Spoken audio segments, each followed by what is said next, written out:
Hello, everybody. Let's do another YouTube live session with me, Victor, and it's going to be a random Q&A. So whatever questions you ask in the chat window that catch my eye, I'll talk about. But I want to start off the session today with one particular topic. Okay, the particular topic that I'll try to use these notes today. Greetings, navamsa. I can't maybe pronounce your name right. My eyes are bad, and I don't know where my glasses are. Jyotish Weather, nice to see you. So yeah, I'm going to start off today's session with a discussion of why the idea of having nakshatras inside divisional charts, like the navamsa, is a bad idea. Okay, so let me specify what I'm talking about. There's an idea that if you split, okay, let's just describe it sidereally, right? Let's say Ashwini takes up from the beginning of Aries to the first 13 degrees, right? And then comes Bharani, just so we can be simple with these degrees. So then it's going to have 4 navamshas in it. So when you get to the so the first navamsha of Aries is within Ashwini. So now, but in that, this is so ludicrous, it's unbelievable. Then in that navamsha of Aries, there's also those 2.5 nakshatras of Kritika and Bharani, and Ashwini, Kritika, and Bharani. Ashwini, Bharani, Kritika, right?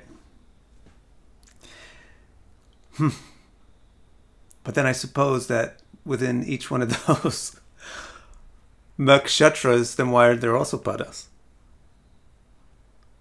You see? So this is I'm going to give you the reasons why this idea is nuts. It's crazy. And why is it a good idea to point out ideas that are crazy? Because isn't that what you do if you're trying to help somebody? If somebody's trying to learn how to play the mridanga and they're hitting it wrong, and you don't tell them that they're hitting it wrong, then are they going to learn how to play that drum very well? They're going to keep hitting it wrong. Tell them that hit the darn thing the right way. Okay? So let me explain to you why this is a wrong idea. So I think we can give 4 reasons, and I'm going to use this little tab here. Let's say navamsha. The first subject is going to be navamsha nakshatras. We can keep notes, right? So there's 4 reasons why it's nuts. Nuts means not a brilliant idea. First reason is that nakshatras are not part of the Rashi. Second reason is that even if they are,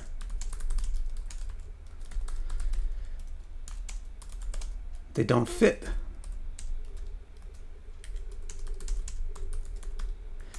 The third reason is infinite regress, right? The third reason is nakshatras are Vargas. Amsha charts. And so I should explain what the word Varga means. I'm going to explain what each one of these topics is, okay? And then the fourth one is infinite regress. Okay, these are the 4 reasons why the idea. So the idea is that, okay, in your birth, there's 27 nakshatras out there, but guess what? There's another 27 inside your navamsha too. There's another 27 inside your trimshamsha. There's another 27 inside your shashjamsa, right? So maybe you don't have a, this is this is how it's so useful to an astrologer that doesn't really practice very carefully. Let's say I say, oh, you must have a prominent Jeshta, and you say, no, I don't have anything in Jeshta. Maybe it's in the navamsa.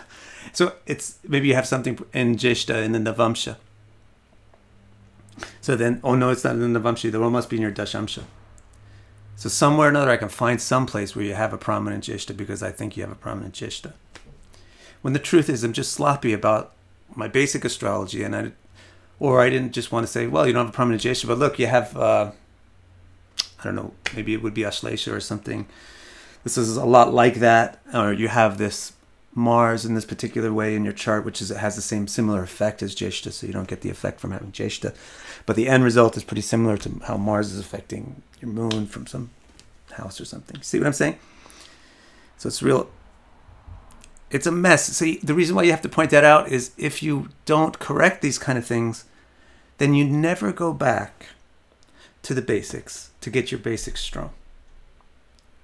You always go looking for the next wild and crazy new idea that's going to explain your chart, because so far you can't explain it.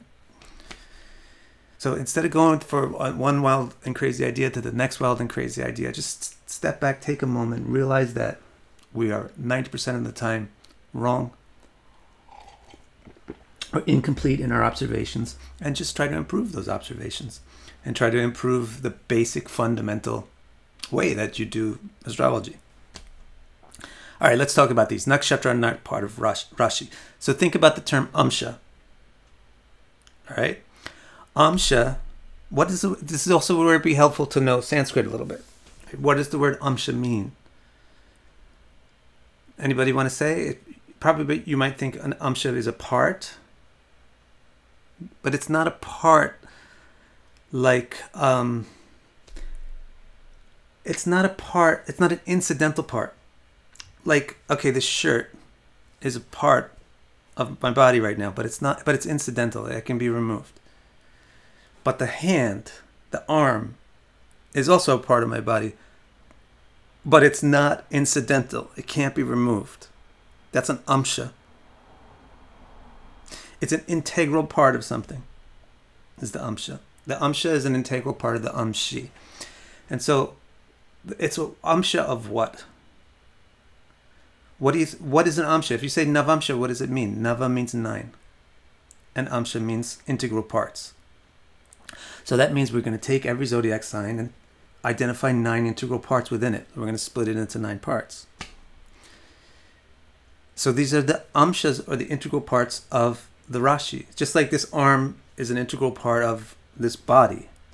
A amsha, navamsa, dashamsa, whatever the amsha, an amsha is an integral part of its Rashi. The Rashi is the body and the amsha is the limb. Okay? So nakshatras are not part of the Rashi. Rashi are based on equinox, and nakshatras are based on stars. You may not, now you may say, well, Vic, that's just your crazy thing.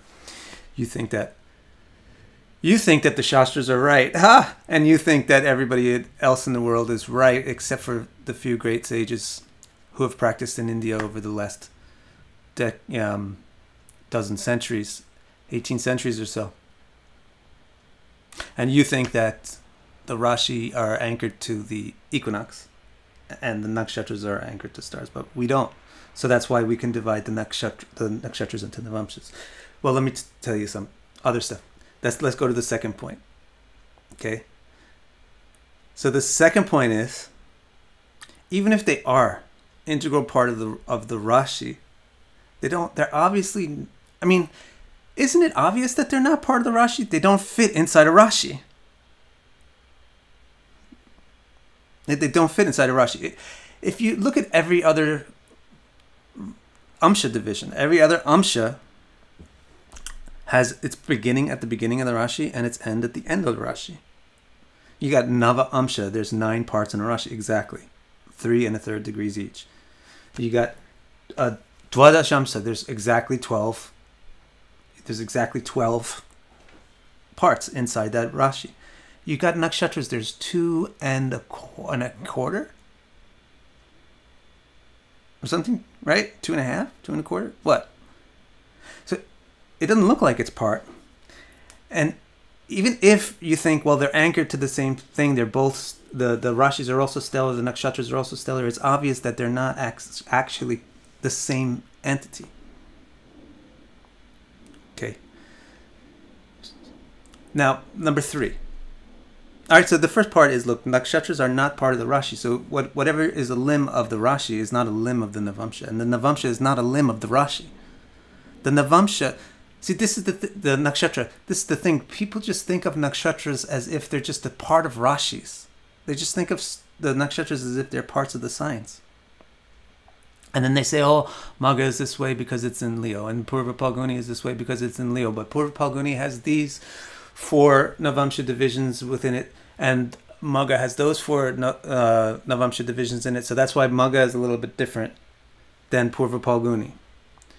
So they've completely forgotten everything indigenous about the nakshatras, and they're only trying to understand the nakshatras as if they were amshas of the Rashi. But the nakshatras are not amshas of the Rashi. The nakshatras have been used in Vedic culture long before the Rashis were used. And there's like, for example, the Vedanga Jyotish system utilizes the nakshatras exclusively without the Rashis. So how is it that you can utilize an arm without a body? You can't utilize the amshi without the, you can't utilize the amsha without the amshi.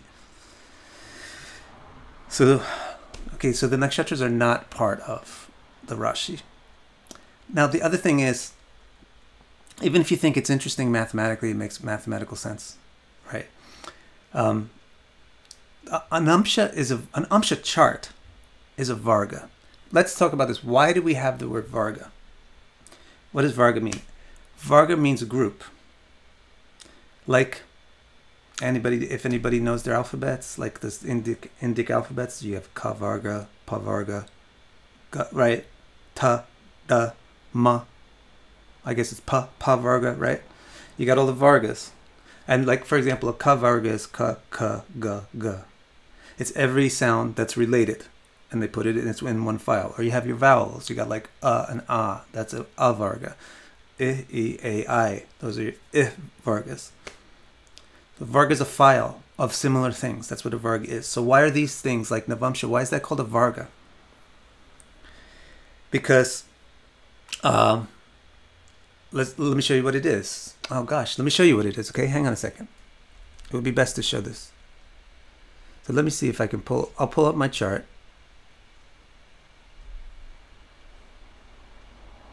Give me a second. Let me show you why they're called Vargas.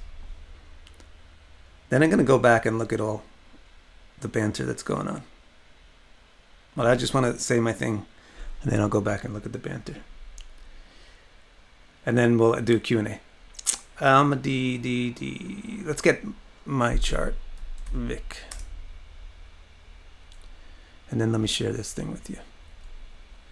So how do I do that? I could do this like this, right?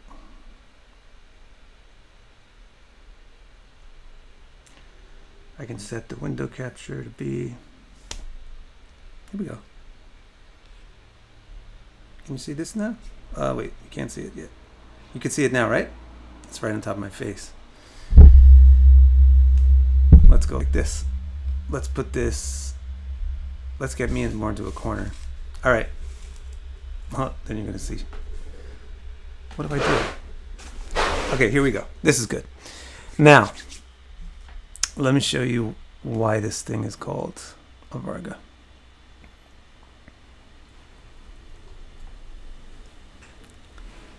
All right, and here's an example. Let's start by looking at my regular way you would look at a navamsa chart, like this. Okay, so let's say, all right, this guy's got a debilitated moon in Scorpio with his nutty Mercury right next to it. Okay. His Mercury in Scorpio is next to his moon in Scorpio. Now, how did that happen? Because look at this Rashi chart. The moon is over here, and Mercury is over here. The moon's in Gemini, Mercury is in Leo. What are you talking about that they're both in the same navamsa space, right? So look at this depiction of the thing.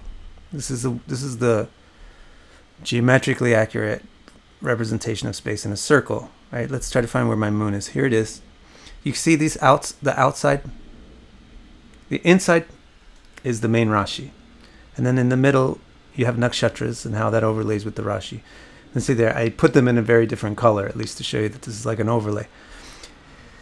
Then you got, along the outside, this is what the navamsa really is. This is the 9 divisions of Gemini. It's going to start with Libra, then goes to Scorpio, Sagittarius, Capricorn, etc., and it ends up with Gemini. All right? So look at this moon is in Gemini, but it's in the Scorpio segment of Gemini. Okay? Now, I think that somehow my navamsa says that Mercury is there too. Well, Mercury's not here, so what are we talking about? Well, keep going. Like, here's the Gemini navamsa, and then it keeps going. There's a Cancer navamsa, Leo navamsa, Virgo, Libra. Look, here's another Scorpio navamsa, but nobody's there. Well, let's go see where Mercury is. Aha! Mercury's in Leo, but it's in the Scorpio navamsa of Leo.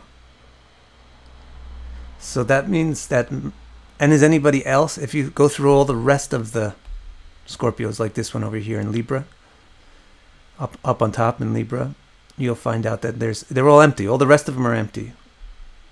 There's like, I don't know offhand how many other Scorpios, but all the rest of them are empty, but the one in Leo and the one in Gemini are occupied. Right? So now why is this chart, these little things around the outside are called amshas, not Vargas.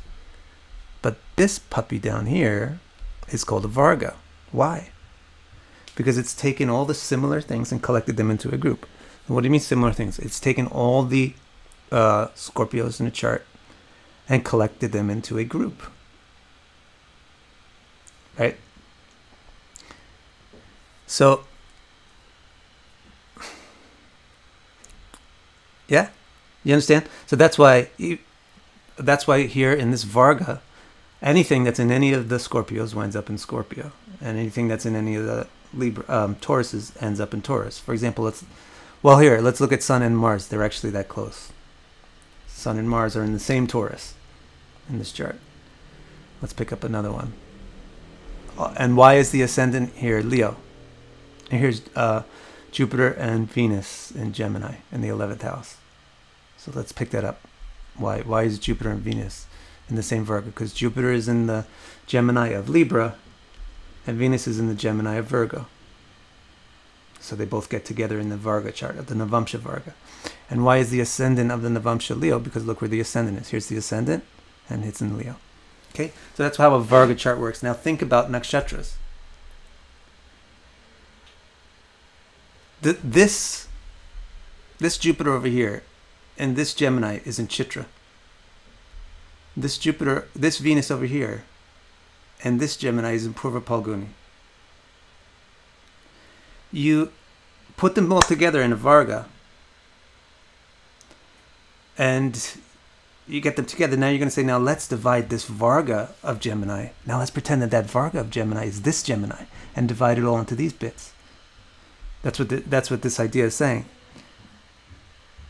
But these are different. What? And then we're going to give nakshatras in that Gemini. So that I don't know. It's like illogical. This is the Jupiter is over here in this Gemini Varga in Libra and Chitra, and Venus is in this Varga, this Gemini Amsha of Palguni and Virgo. They're not the same. For the purpose of the Navamsa Varga, they come together, but they're not the same. You can't divide up, then further divide that space. It would be like saying, let's put a new zodiac inside there. I don't know if I'm losing you or not, but because it's not so clear the way I'm expressing it. But look at this, Venus and Jupiter are together in my Navamsa 11th house because they're both in Gemini, Navamshas, right? You see that? But if you were to say, well, okay, they're both in Gemini, now let's treat the Navamsa Gemini as if it has its own Navamshas. That would be infinite regress. That's the fourth problem. Because actually, no, that's the Varga Jupiter is in this place. It's in Libra over here at the end of Libra. And Venus is in this place over here in the middle of Virgo. You can't reiterate the amshas again. That might not be the clearest argument, but I'm trying. This is a QA. This is like a random thing. Then let's do my fourth thing, the infinite regress. So you see it's an infinite regress. If you say, okay, yeah, let me switch you back over to here. If you say, all right, his Jupiter is in Gemini, and it's kind of at about 10 degrees of that slice, right? It's about a third of the way into this slice. See this? It's about a third of the way in. So we're going to give it like 12 degrees position inside Navamsa Gemini. Well, at 12 degrees of Navamsa Gemini, that means it's in the Navamsa of Capricorn. But now it's at like 3 degrees of the Capricorn Navamsa, which means that it's actually in the Navamsa of Capricorn too. Oh, and then, well, oh, but it's only at, it's at like 20 degrees of that one. So in the Navamsa, it's in Gemini. So how far, what is this? This is called infinite regress, where you go further and further down a hole. And my friends, dearly beloveds, astrology is confusing enough to begin with. You got 12 signs, 12 houses, and 7 planets, 9 planets. You got a lot of combinations between those things. It's confusing. And then you got dashas, aspects, transits. Isn't it confusing enough? Why do you got to go and make infinite regressive things? Just polish your basics and get it right. All right, let me see. Let me see what you got there.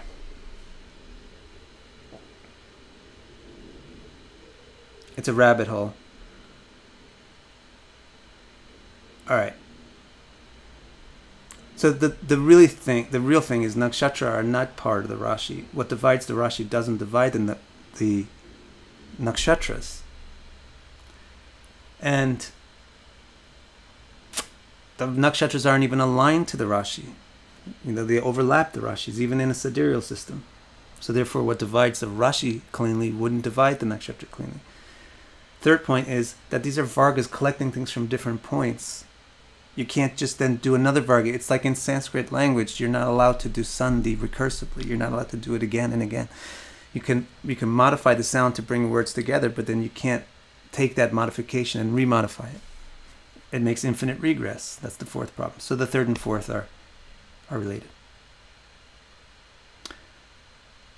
Nina, what is a Rashi? What do you mean by that? Rashi are the astrological signs, I think. Right, zodiac sign. Okay. Rashi. Actually, Rashi is an interesting word. Why is it called a Rashi? What's the basic root word is Rash.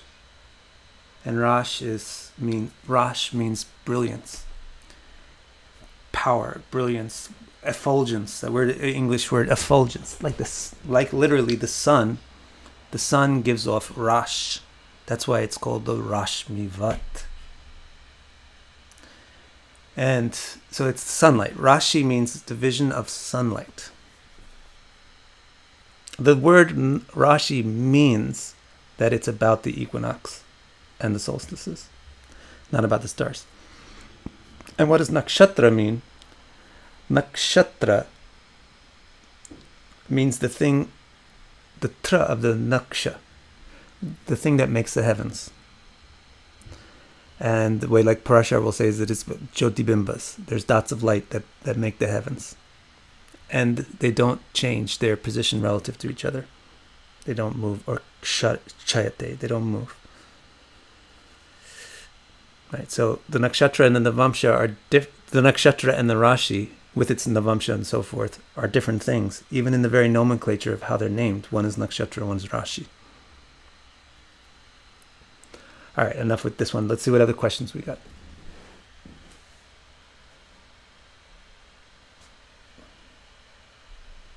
Let's see. Let's go back to the beginning. I should probably really brought my glasses, but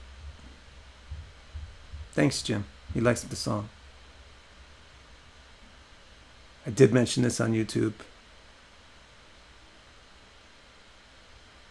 So it's not really about math, April. It's about theory. It's about theory. It's just theory. The math is just, you can prove it. You can do anything with math. I can divide my eye into 6 different eyes and then divide each eye into 6 different eyes with math. But I can't do that in the real world.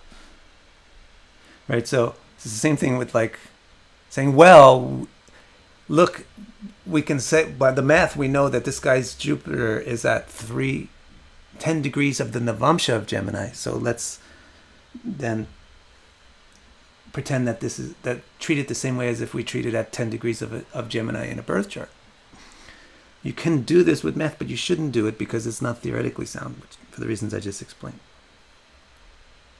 Jyotish Weather says energetic mess. Good, good. So go ahead. If you have any questions, it's a good time to ask them. I'm just going to... Similar. April says it's interesting that Rashi and nakshatras have similar names. How do they have similar names? They don't have similar names at all. You mean like there's nothing similar? The Rashis are named after animals, and in a couple of cases humans. And then nakshatras are named after things like Kritika means the cutter or the activator. Bharani means the one who's carrying things. Rohini means the arousing woman. Mrigashirsha is a timid deer. I mean, they're not the same. Mrigashirsha is not the twins or something.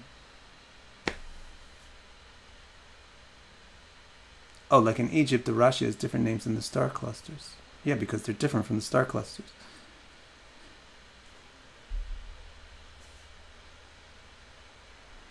Okay, great. Let's see what else we got here.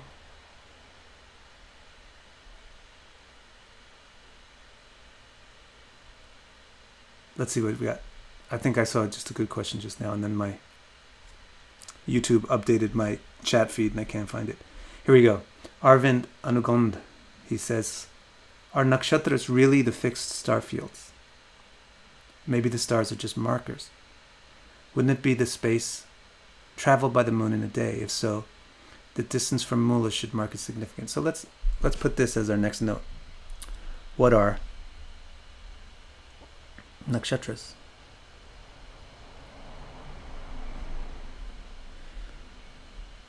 Yeah? What are nakshatras? Well, not nakshatras. Yeah, what are nakshatras? We talked about navamsa, right? We explained what navamsas are. So what are nakshatras? So, yeah, that's a nice point, April. Rashi, Ra, the sun god. All right, what are nakshatra? Nakshatra are divisions, are abstract divisions of space based on the moon's movement over the course of a day. So it's a field. A nakshatra is a field. A field means it's not a point.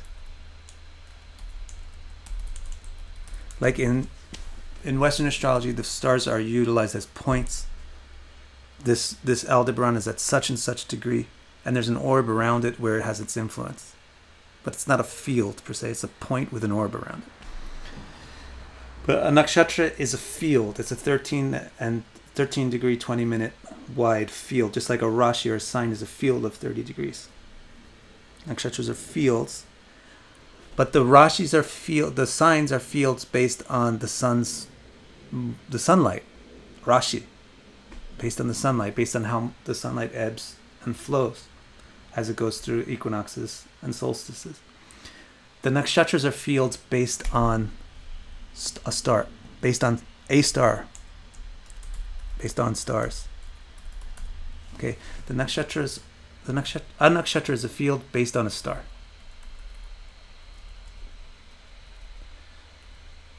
So, for example, let's take Kritika nakshatra.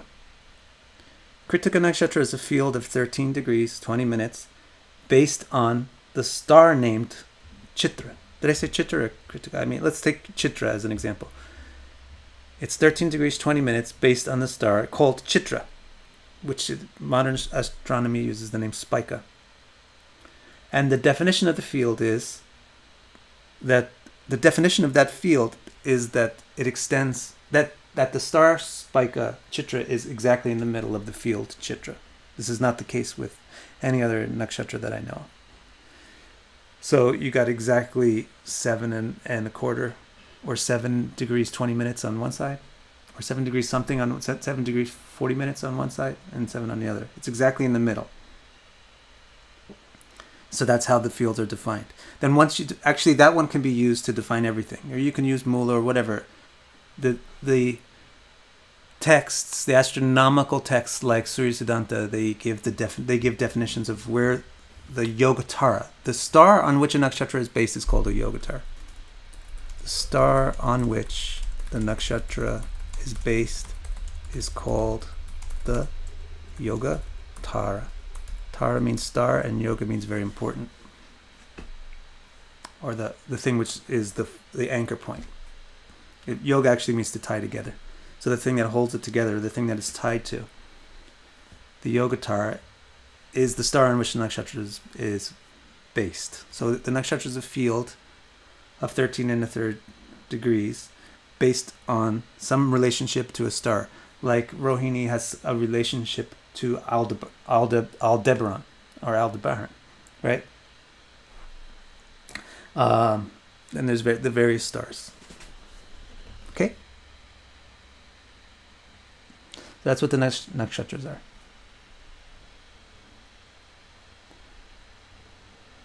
Let's see what other question. Does the moon have a special relationship with the nakshatras compared to the other planets? Yes, because the moon creates the nakshatras, right? It's the moon's movement which creates the nakshatras. The reason why the nakshatra field is 13 1/3 degrees long is because that's about how much space the moon moves in one day. Just like the reason why in one day, one sunrise to another sunrise, the moon moves 13 1/3 degrees. That's the same, very similar to why is a sign 30 degrees long? Because that's the amount of space that the sun covers in 1 month. So from the moon going from one full phase to the next full phase, the sun moves 30 degrees. So each one of those 30-degree segments is a sign.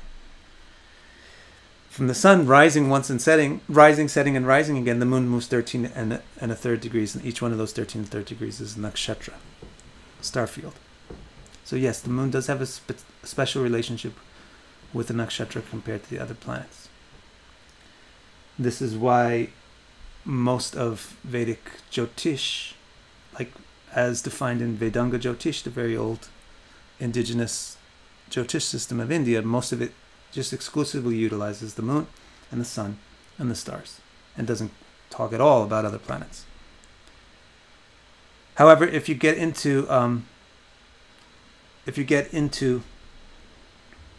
natal astrology with nakshatras, then the moon's still a little bit more prominent than the other planets, because by virtue of the fact that it's the moon and it creates the nakshatras, just like the sun's sign is particularly important, the moon's nakshatra is particularly important. But really, the playing field is much more level when you're in natal interpretation. It's really going to be the prominence of the planet is going to determine how prominent the nakshatra is that the planet is activating by occupying. Okay.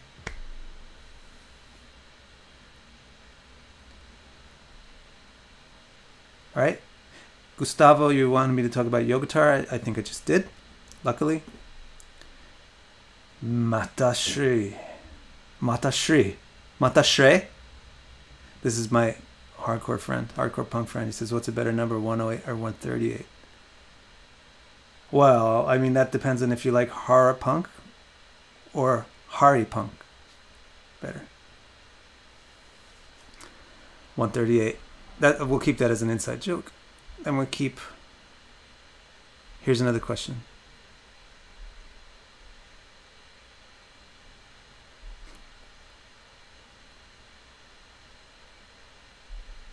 Here's a funny question from John Barker. How would Eve Mendoza respond to your methodology? Maybe you mean to my analysis that the nakshatra navamsas are bogus?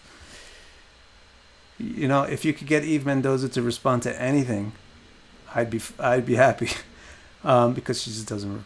I can't get a hold of her. She doesn't reply. And you know, if I like Eve Mendoza, but just the fact that she might think that cherries are the most delicious thing in the world doesn't mean that I think cherries are the most delicious thing in the world. So if you think that she's a advocate of the system, and if she wants to explain why the system makes sense, I'd be happy to hear it. Let's see what we got here. Yeah, so how are nakshatras related to fixed stars? There you go. The fixed star is the Yogatara. The nakshatra is a field based on a field of the moon's daily movement based on it.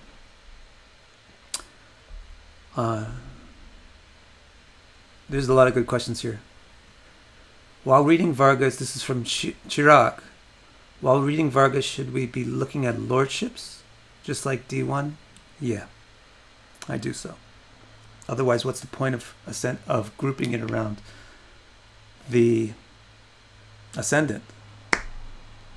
The point of grouping a Varga chart around a Varga ascendant is so that you have houses in the Varga chart. And, you know, what's the point of drawing a chart if not to see the houses? However, I would not do aspects. I would not consider aspects per the Vargas, because aspects are geometrical relationships, and the Vargas are actually another type of aspect. Can I show you this again? I'll show you this again what I'm talking about here.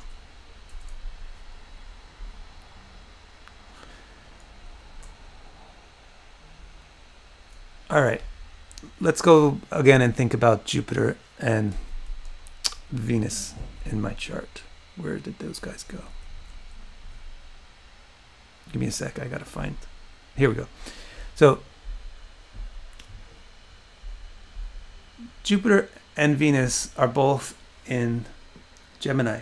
Now, what the navamsa chart reveals is that this guy probably really knows a lot about music, because Jupiter and Venus are both in Gemini, and that's the 11th sign from the navamsa ascendant. So it's the 11th house, right? Where you would also see that supported in the basic birth chart. You need to see it supported because Jupiter in Chitra is knowledge of sound, and Venus in Purva Palguni is lots of creativity. Right. So, however, what is the? Yeah, I got off track about the interpreting the thing, but let's just see this.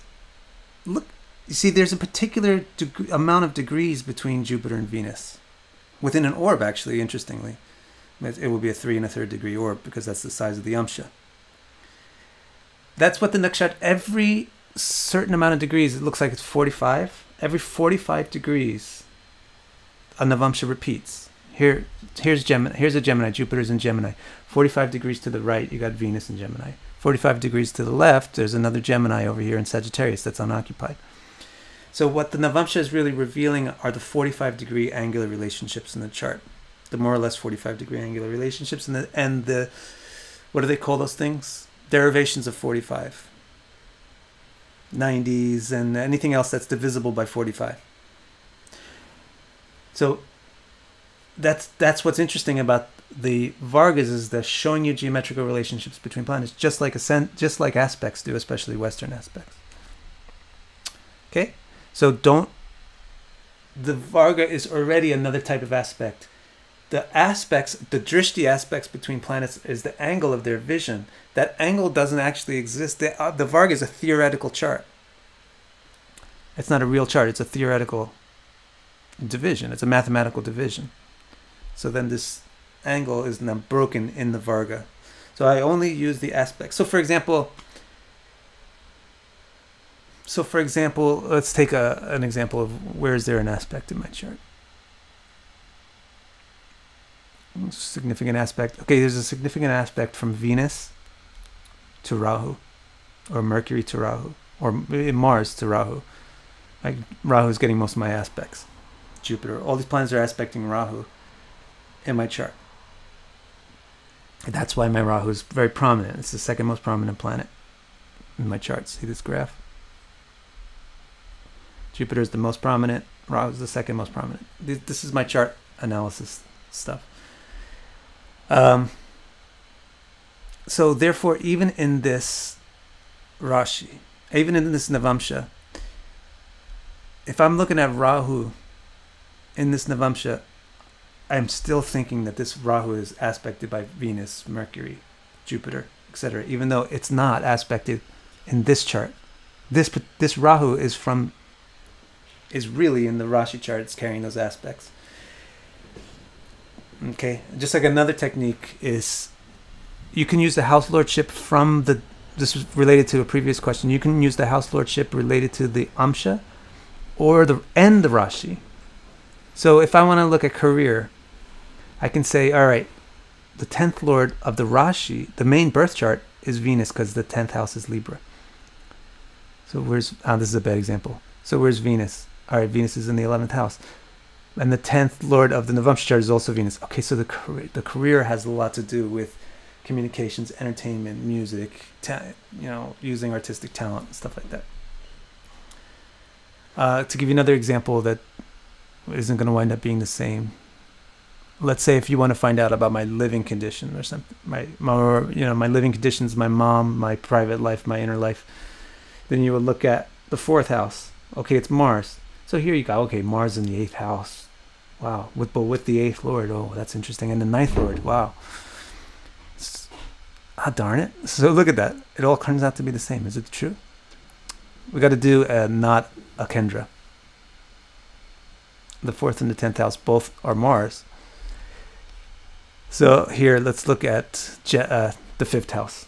My 5th house is ruled by Venus. But in the navamsa, my 5th house is ruled by Jupiter.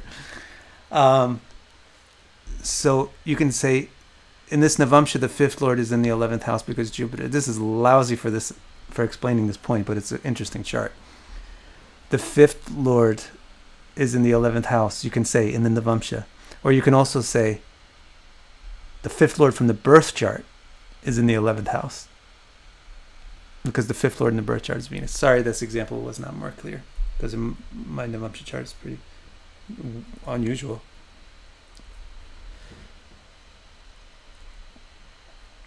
Let's see what other questions we got. What are we up to?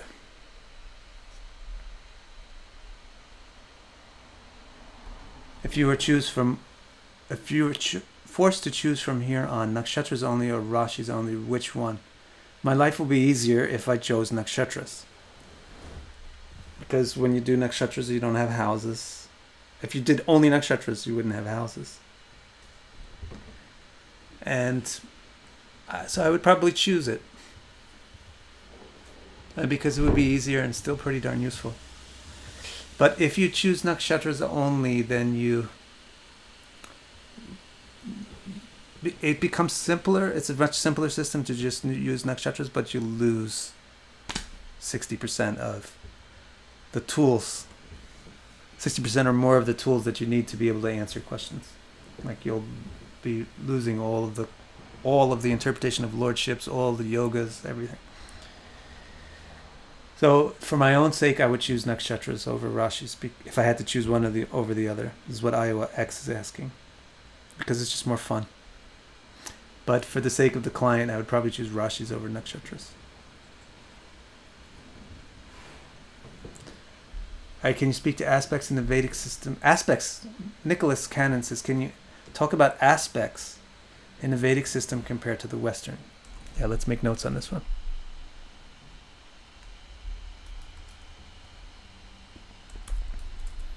Aspects, Vedic, Western. So the Western, in both systems, it's about the line of sight from a planet to a point. The point may be another planet, the point may be a house cusp, it might be anything, a fixed star.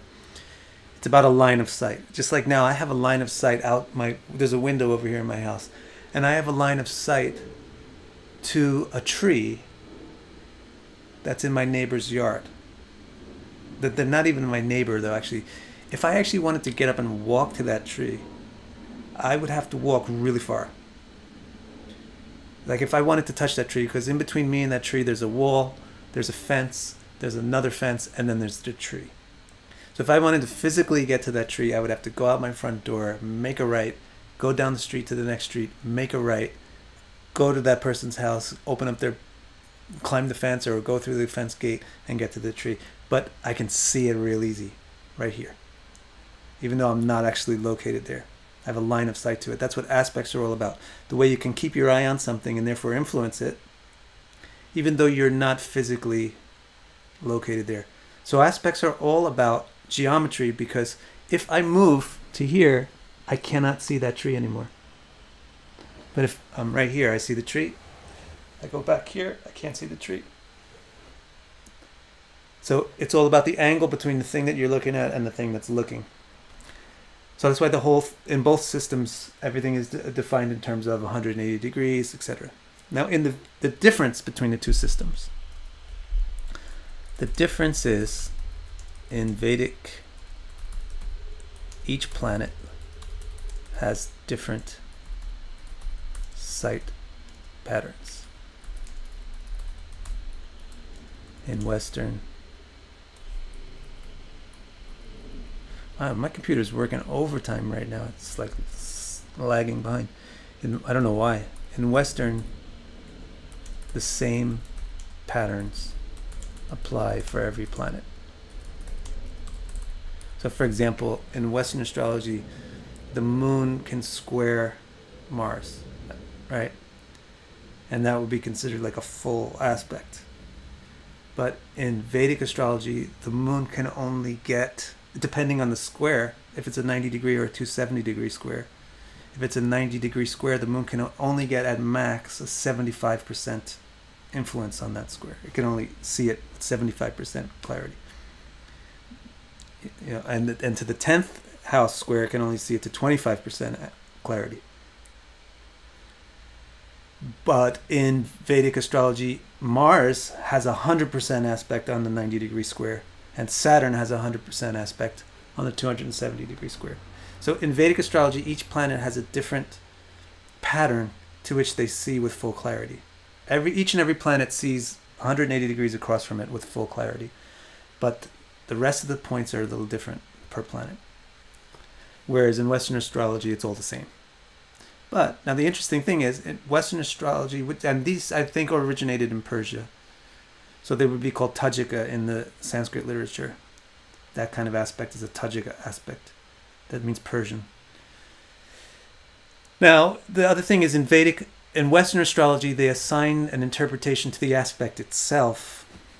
I might as well write this down. Also, Western astrology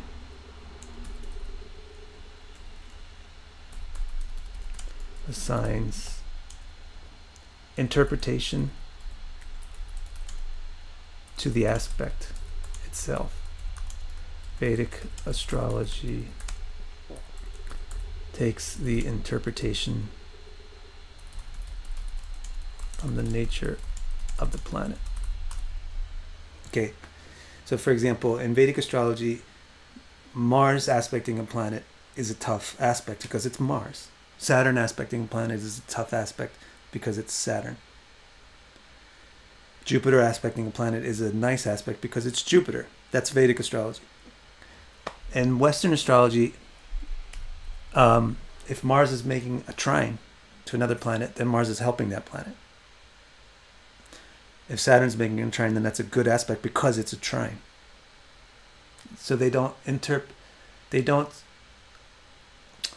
determine the maleficence or the beneficence of the aspect based on the planet, but on the shape of the aspect.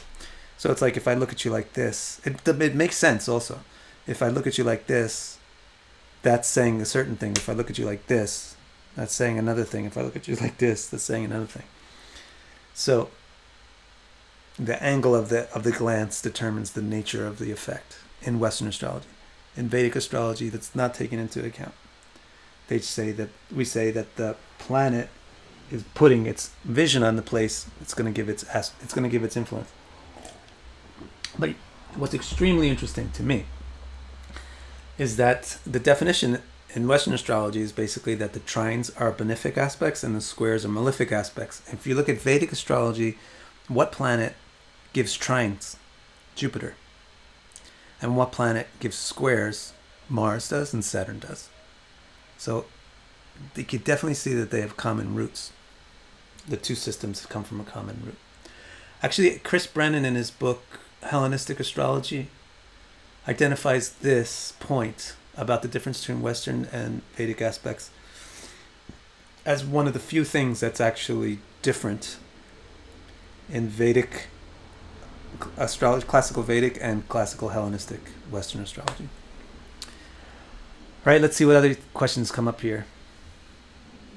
Thank you, Chirag. How are nakshatras related to fixed stars? Answered. Placement of the planet. I don't know what that. Okay. How or when do nakshatras get activated? Tara Cardinal. That's such a cool name, Tara Cardinal. How do nakshatras get activated?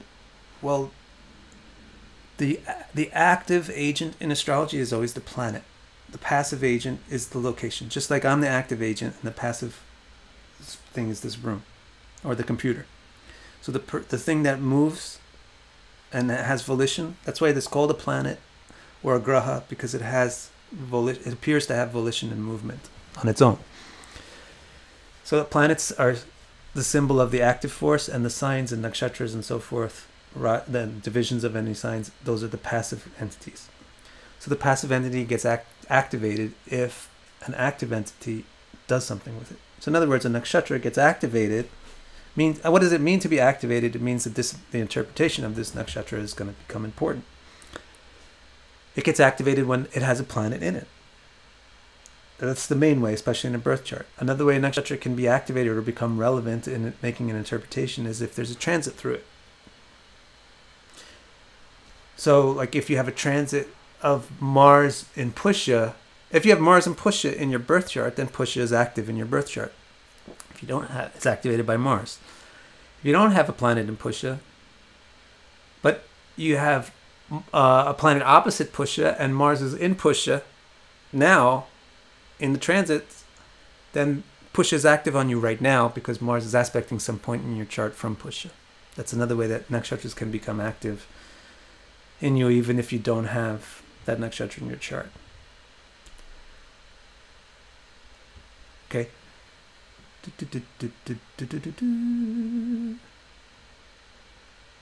Sabrina wanted to know if I found out anything about Ketu and Bharani. No, I didn't come to anything conclusive. Patience Worth says, thanks for the patient explanations. Do you know anything about September 13th being the most lucky day of the year? I don't know anything about that. Nina says nakshatra means map. Nina, I don't know how you got the idea that nakshatra means map. The word nakshatra, probably somebody told you that, I guess, but the word nakshatra, you got naksha and then the suffix tra.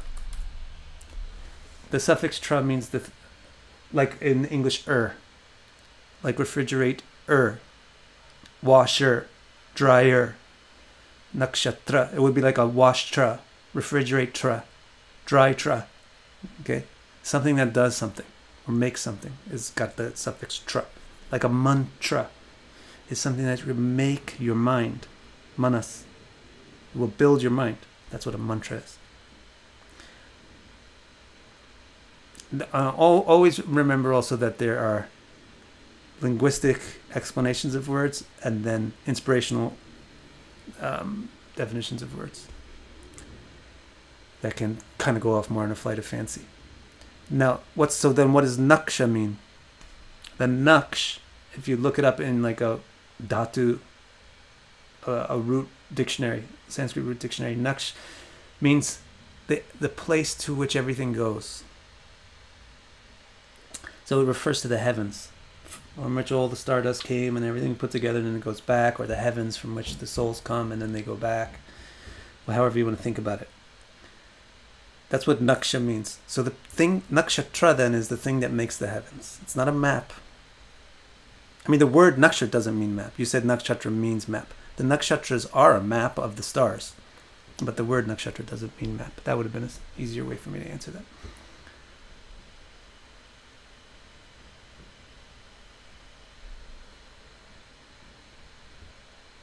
Oh. YouTube is updating my list right while I was reading something. Domen Burlock. He says, an Indian astrologer said that he can read from the chart the number of romantic sexual partners of a person. Is this hogwash or is it possible? Why even a chart? You can just look on your hand, right? There's certain lines on your hand that are supposed to say how many significant romantic partnerships you have. So of course it should be possible. It should be possible. Anything should be theoretically. Theoretically, anything should be possible to know. Almost anything. But that's just a big theory. I mean, in practice, there's so many variables in calculating the outcomes of karma that it's very difficult to get anything right. But theoretically, yeah, I should be able to know how many times you sneezed yesterday.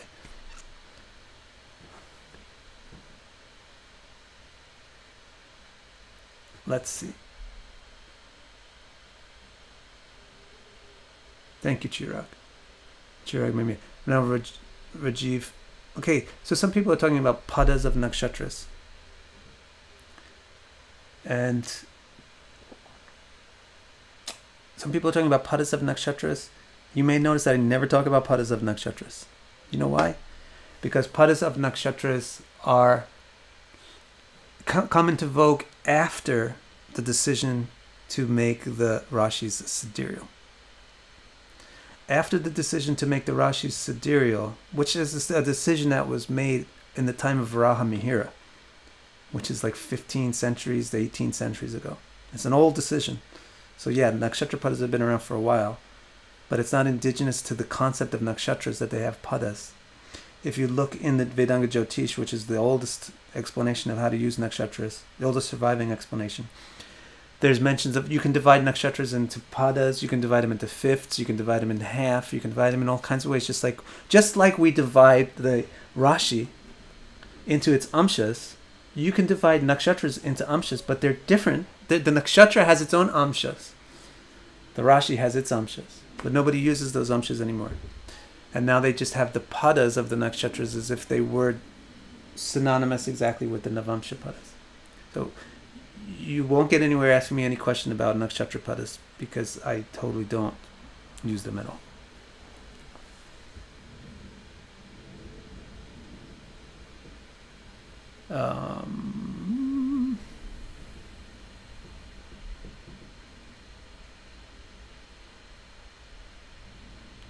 Integrative Holistic Art says, ask where is Rahu exalted?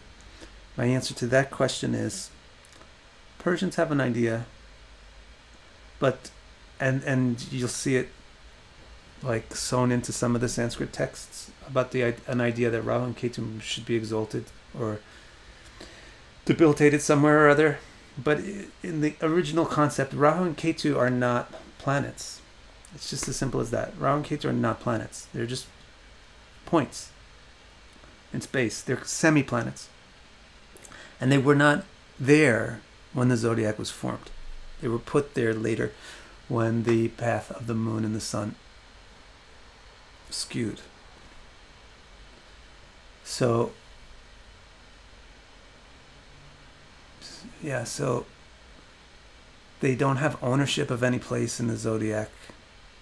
Only the 7 main planets have ownership in the zodiac: exaltation, debilitation, etc. You know what I think I'll do? I may do the next one on the reasoning for exaltations and debilitations next week.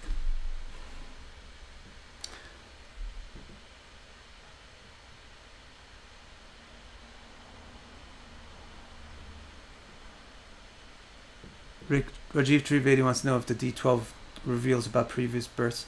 No, mostly the D12 should reveal about the parents. It should reveal about the birth family. Or not necessarily the birth family, but the family that you are in.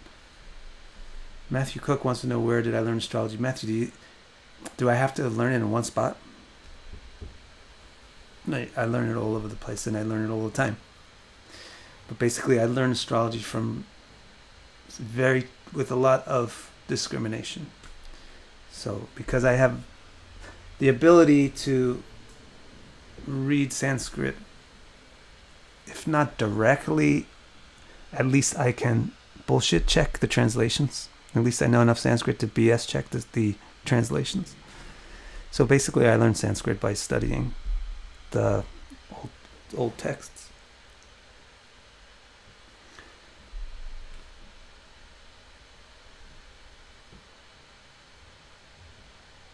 Okay?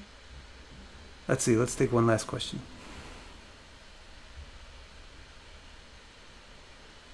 Neil Stevens.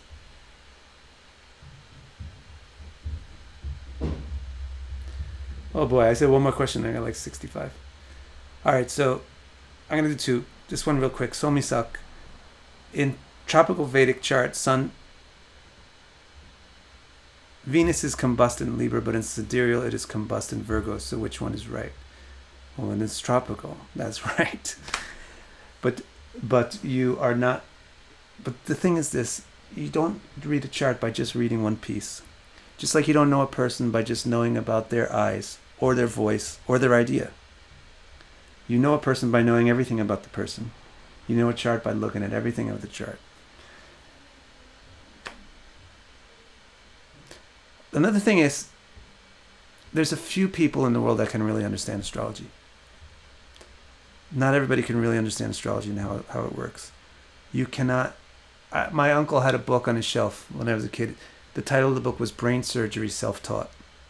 That's a lot of how astrology is going on. With all this YouTube, you know, we're telling you how to... We're answering all these questions about how you do astrology. I think that is healthy, because I think that the more you try to understand astrology, the more you can benefit from it. But I don't think that you should expect that you can understand astrology well enough to be an astrologer and make the interpretations on your own. And really, honestly, there's only a few people that can. It's some sort of a gift, or some sort of... You have to have a mind that works in that particular way. And now let's go to Neil Stevens. He says, he asks, can you talk about prarabdha and aprarabdha karma in a chart? So first of all, the difference between prarabdha and aprarabdha. Prarabdha means it's already come up. It's already happening. And aprarabdha is something which is not going to happen, which is not happening, but it's going to happen. So, and the chart shows you... I mean, aprarabdha and prarabdha karma are not two different things. It's the same thing. The aprarabdha becomes the prarabdha, right? Just as a seed becomes a plant, the aprarabdha, or the unmanifest destiny, becomes the prarabdha, the manifest destiny. So, what does the chart show? Well, if it shows one, then it must show the other. The chart shows you the prarabdha karma of that lifetime. But it's not all prarabdha or manifest at the same time. So you use different techniques. Use one technique to figure out what's the prarabdha karma of the person. What's going to manifest in this person's life. And that's your basic technique of interpreting a chart. Interpreting the chart, looking into the subcharts, looking at the aspects, all that stuff lets you see what the prarabdha is.